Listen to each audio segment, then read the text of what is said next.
السلام علیکم ورحمۃ اللہ وبرکاتہ۔ محترم سامعین، خواتین و حضرات، اجالا چاندنی امید اسلامک چینل سے میں آپ کی خدمت میں ویڈیو لے کر حاضر ہوا ہوں۔ عید الاضحیٰ یا عید الاضحیٰ کے دن جو بھی قربانی کے جانور کو ذبح کرے یا نحر کرے تو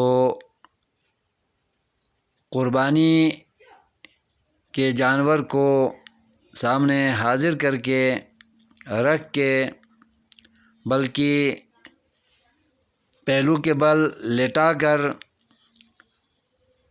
تلبیہ پکارنا چاہیے، تکبیرات بلند کرنی چاہیے۔ اللہ اکبر لا الہ الا اللہ واللہ اکبر وللہ الحمد۔ ان صلاتی و نسکی و محیای و مماتی للہ رب العالمین لا شریک لہ و بذالک امرت وانا اول المسلمین۔ یہ مختصر دعائیں، تکبیرات، تمجیدات رب کے حضور پیش کرنے کے بعد ذبح کرنے والا بسم اللہ اللہ اکبر کہہ کر گردن پہ چھری رکھ کر ذبح یا نحر کا عمل پورا کرے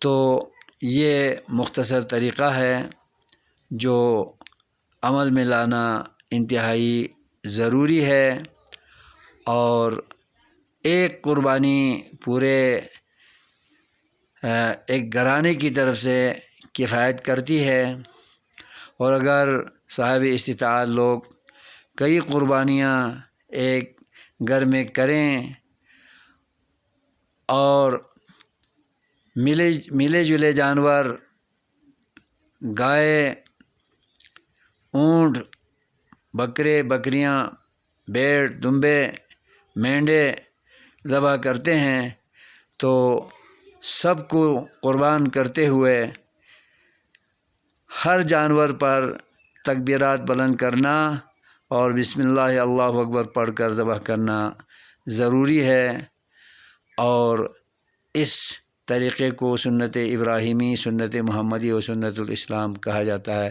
اللہ ہمیں مسنون طریقے سے قربانیاں ذبح کرنے کی توفیق اور عمل کی توفیق عطا فرمائے۔ السلام علیکم ورحمۃ اللہ وبرکاتہ۔